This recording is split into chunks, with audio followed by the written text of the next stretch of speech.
Assalamualaikum warahmatullahi wabarakatuh. Perkenalkan, nama saya Milan Mawarni dari kelas TPPL 2A dengan NIM 190207041. Di sini saya akan memaparkan tugas UTS, yaitu mata kuliah praktik instrumentasi dan pengukuran. Yang pertama ada alat electromagnetic shift shaker. Di sini ada tipe electromagnetic shift shaker. Yang pertama ada AS300 dan AS200. AS300 dirancang khusus untuk saringan uji dengan diameter 305 mm. Dibandingkan dengan saringan dengan diameter 200 mm, tersedia permukaan pengayak 2,25 kali lebih tinggi. Oleh karena itu, waktu pengayakan rata-rata dapat sangat dikurangi dengan kontrol AS300. Dengan kontrol serba digital dan sertifikat kalibrasi, kontrol shift shaker AS300 sangat diperlukan bagi semua pengguna yang mementingkan presisi dan kenyamanan. AS200 saringan getaran dari AS200 yang digunakan dalam penelitian dan pengembangan kontrol kualitas bahan baku, produk interim serta dalam pemantauan produksi. Pengocok ayakan dasar AS200 adalah alternatif ekonomis dari seri ini dengan kualitas dan keandalan range yang sangat dikenal. Berikut ada fungsi dari alat electromagnetic shift shaker, yaitu alat yang digunakan untuk memisahkan padatan dengan cairan dengan menggunakan peralatan penyaringan berlapis serta adanya nilai mass saringan yang berbeda. Peralatan ini memanfaatkan getaran dan tambahan air yang memudahkan bahan yang hendak dipisahkan bisa lewat saringan. Getaran yang dihasilkan, selain untuk meratakan permukaan bahan yang akan disaring, juga berfungsi untuk mengarahkan bahan yang tidak tersaring. Shift shaker biasanya digunakan pada bidang farmasi yang dimana sebagai pengayak obat dalam bentuk bubuk. Cara kerja electromagnetic shift shaker. Yang pertama, bahan batu bata merah kering ditumbuk menggunakan batu hingga halus dan diperkirakan ukuran partikelnya akan terdistribusi baik pada setiap bidang ayakan. Hasil gerusannya ditimbang kurang lebih 400 gram. Bidang ayakan dibersihkan dengan sikat halus satu persatu, kemudian ditimbang dengan neraca kasar. Bidang ayakan masing-masing disusun mulai dari pan yang tidak berlubang sampai leher bidang ayak terbesar berdasarkan nilai aparatus yang terdapat pada masing-masing bidang ayak. Kemudian ditempatkan di atas vibrator. Gerusan batu bata merah kering dimasukkan pada bidang ayak paling atas, kemudian penutup dipasang secara hati-hati dan baut pengunci dikencangkan. Mesin vibrator dinyalakan dengan menekan tombol on pada bagian samping alat. Mode getaran 3, frekuensi getaran 2, dan lama waktu pengayakan diatur sesuai variasi waktu. Kemudian tekan run. Setelah pengayakan selesai, alat dimatikan dengan menekan tombol off pada bagian samping alat. Kemudian, bidang ayakan dipindahkan dengan pengangkat bidang ayak bagian bawah. Satu persatu bidang ayak ditimbang dengan neraca kasar yang dialasi talang.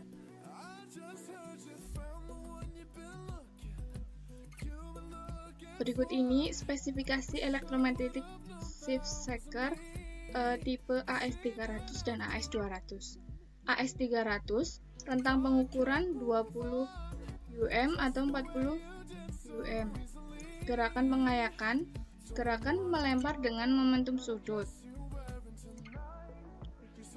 Maksimal kapasitasnya 6 kg, maksimal massa tumbukan saringan 10 kg. Diameter ayakan yang sesuai 100 mm, 150, 200, 203, 305, 315 mm. Maksimal tinggi tumpukan saringan yaitu 510 mm. Berat bersihnya 42 kg. Selanjutnya ada AS200. Gerakan pengayakan, gerakan melempar dengan momentum sudut.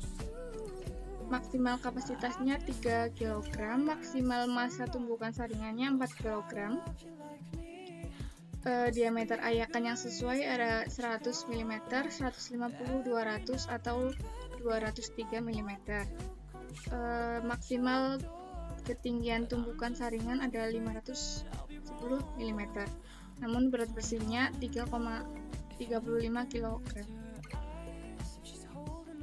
Selanjutnya ada alat neraca analitik. Fungsi neraca analitik yaitu timbangan analitik analog merupakan timbangan analitik yang proses pengoperasiannya masih manual, yakni dengan penggeseran slider atau bisa disebut dengan anting. Pada timbangan analitik analog, untuk melihat massa sebuah zat, kita perlu menggeser-geser slide. Anggap saja ada 3 buah lengan slide yang bisa digeser. Ada ratusan, puluhan, dan satuan. Maka untuk menganalisa massa sebuah zat perlu menggeser ketiga slide tersebut hingga timbangan menjadi seimbang. Barulah kita melihat berapa berat zat tersebut.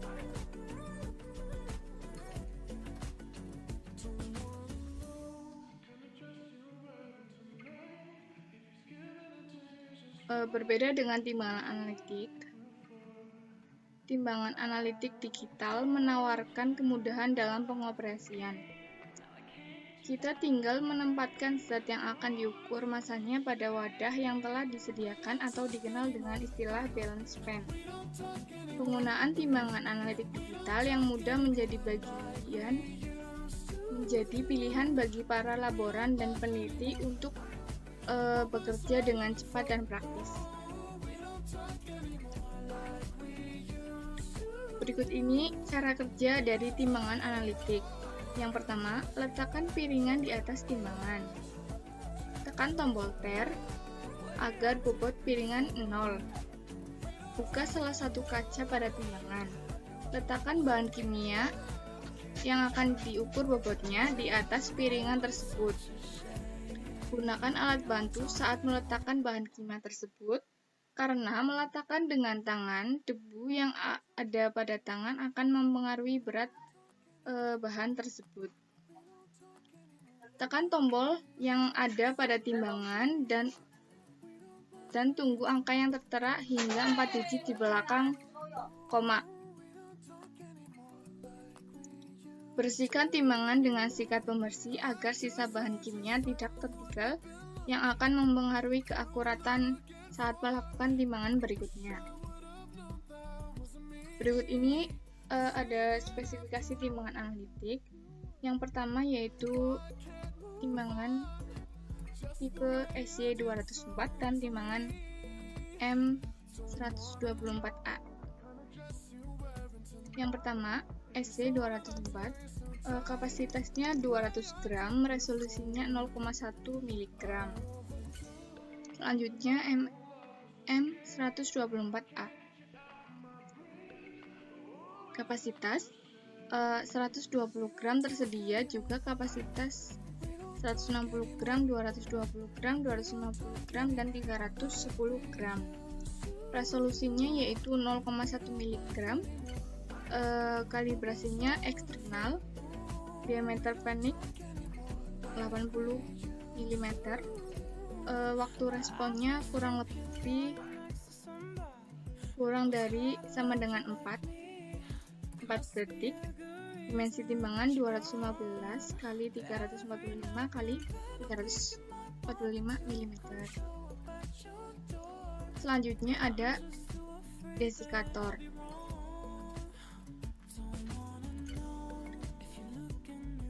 Secara umum, desikator terdiri dari dua tipe, Yang pertama, desikator biasa dan desikator vakum. Desikator vakum adalah desikator yang mampu mempertahankan kelembapan rendah pada tekanan tidak lebih dari 20 mmHg atau pada tekanan lain yang ditetapkan dalam monografi. Desikator vakum pada bagian tutupnya ada katup yang bisa ditutup dan dibuka, yang dihubungkan dengan selang ke pompa. Selanjutnya desikator biasa, yang membutuhkan pemantauan dan operasi manual.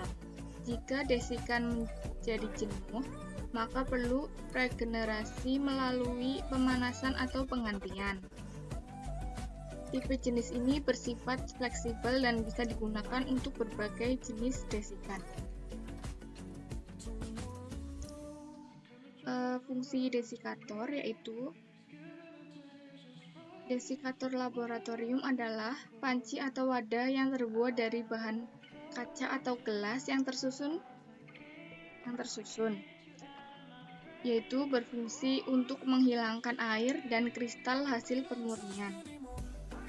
Alat ini mengandung zat pengering yang berfungsi mengeringkan zat-zat lainnya.